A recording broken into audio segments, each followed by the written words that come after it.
नमस्कार मित्रों, स्वागत है आप सभी का एस्ट्रो विद उषा में। आज हम बात करते हैं देवी पूजन और स्थापना के बाद जो है हमको हवन की तैयारी करना चाहिए। इस प्रकार से हवन में हमें कुछ आवश्यक वस्तुओं की ज़रूरत पड़ती है। जैसे सबसे पहले तांबे का हवन पात्र और 2 पत्थर या ईंट रखें ताकि हमारा फर्श खराब ना हो। समीधा तैयार करना है जिसमें 200 ग्राम काला तिल धुला हुआ और साफ किया हुआ, सुखाया हुआ, और उससे आधा करीबन 100 ग्राम चावल, उससे आधा जौ मतलब 50 ग्राम जौ, और दशांग आवश्यकतानुसार, और शक्कर, अनार के कुछ दाने और पंचमेव और घी। इन सब चीज़ों को मिलाकर एक साइड में रख दें। उसके बाद आठ दिशा के लिए हमको दही में मिलाया हुआ छिलका वाला उड़द दाल पान के पत्ते में जिसे अर्पित करना है वो हमारे एक साइड में रख दें। और उसके बाद 2 साबुत सुपारी, एक गणेश जी के प्रतीक के लिए और दूसरा जो है वो पूर्णाहुति के लिए। देखिए, बड़े हवन में जो है नारियल से पूर्णाहुति किया जाता है और छोटे हवन में साबुत सुपारी के द्वारा जो है पूर्णाहुति करना चाहिए। और उसके बाद हमें खीर पूड़ी या फिर हलवा पूड़ी इसकी व्यवस्था करनी चाहिए। और पूजन के लिए जो सामान्य पूजा में हम यूज़ करते हैं, जैसे मौली धागा है, दीप है, नैवेद्य है, फूल है, दूब है, तो ये सारी चीज़ें हमको अरेंज करना चाहिए। और उसके बाद बैठने के लिए कंबल का आसन या कुछ का आसन जो है रखना चाहिए। एक व्यक्ति जो है वो समीधा अर्पित करेंगे और घी अर्पित करेंगे। एक व्यक्ति जो है मंत्रोच्चार करेंगे और घर के अन्य सदस्य फिर उसमें समीधा अर्पित करेंगे। इस प्रकार से सबसे पहले हवन पात्र को रंगोली बनाकर पत्थर के ऊपर में रखना चाहिए और उसके बाद उनके सामने जो है गणेश जी की स्थापना करनी चाहिए। गणेश जी की स्थापना करके उनका पूजा करने के बाद जो है अग्निदेव का पूजा करना चाहिए। इस प्रकार से उन्हें नैवेद्य, फूल, फल आदि अर्पित करने के बाद जो है हवन जो है स्टार्ट करना चाहिए। सबसे पहले आम का लकड़ी जो है हवन पात्र में सजा दें और नीचे अग्नि प्रज्वलित करने के लिए कपूर रख दें।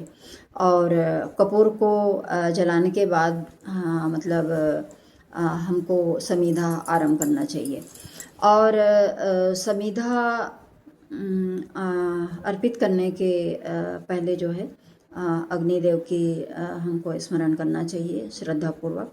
और हवन हमें इन देवताओं और 9 ग्रहों का कैसे करना है, आइए उसकी बात करते हैं। सर्वप्रथम हवन हमें अनामिका और मध्यमा उंगली में रखकर अंगूठे के बल पर, जैसे हम बच्चों को भोजन कराते हैं उस प्रकार अर्पित करना चाहिए, क्योंकि हवन के द्वारा ही हम अग्नि में जब हम हवन अर्पित करते हैं तो वो खुशबू जो है वायु तत्व के द्वारा आकाशमंडल में फैलता है और देवतागण उसे ग्रहण करते हैं।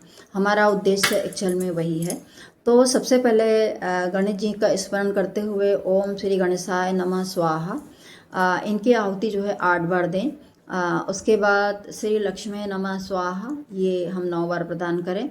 उसके बाद श्री नमः शिवाय, ओम नमः शिवाय स्वाहा, इनका भी 9 बार आहुति दें।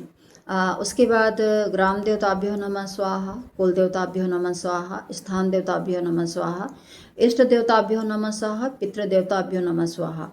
और इष्ट देवताभ्यो नमः स्वाहा, सॉरी ये डबल हो गया। इसके पश्चात हमें 9 ग्रहों को समिधा अर्पित करना है। ओम सूर्याय नमः स्वाहा, ओम चंद्राय नमः स्वाहा, ओम अंगारकाय नमः स्वाहा, ओम बुद्धाय नमः स्वाहा, ओम शनिश्चराय नमः स्वाहा, ओम शनिश्चराय नमः स्वाहा, ओम शुक्राय नमः स्वाहा, ओम राम राहवे नमः स्वाहा, ओम केम केतवे नमः स्वाहा। इस प्रकार से 9 ग्रह को समिधा अर्पित करने के बाद हमें खीर और पूड़ी या फिर खीर वो हलवा है उसे टुकड़े टुकड़े में करके उनमें हवन कुंड में अर्पित करना चाहिए। उसके बाद फिर हम जो पान पत्ता लिए हैं वो 8 दिशा हवन के चारों तरफ रख दें, 8 दिशाओं के लिए। उसमें दही में छिलका वाला जो उड़द है उसको अर्पित करें भोग के रूप में, और लास्ट में जो है सुपारी के द्वारा जो है पूर्णाहुति करें।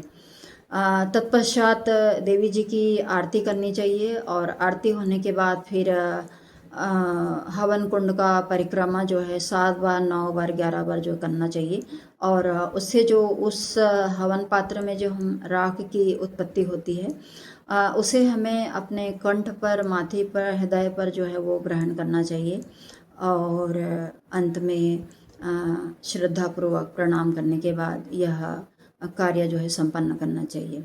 आज की चर्चा यहीं तक। आगे हम बात करेंगे कि नवरात्रि कब और कैसे और किन कन्याओं के द्वारा करना चाहिए। तब तक के लिए राधे राधे, नमस्कार।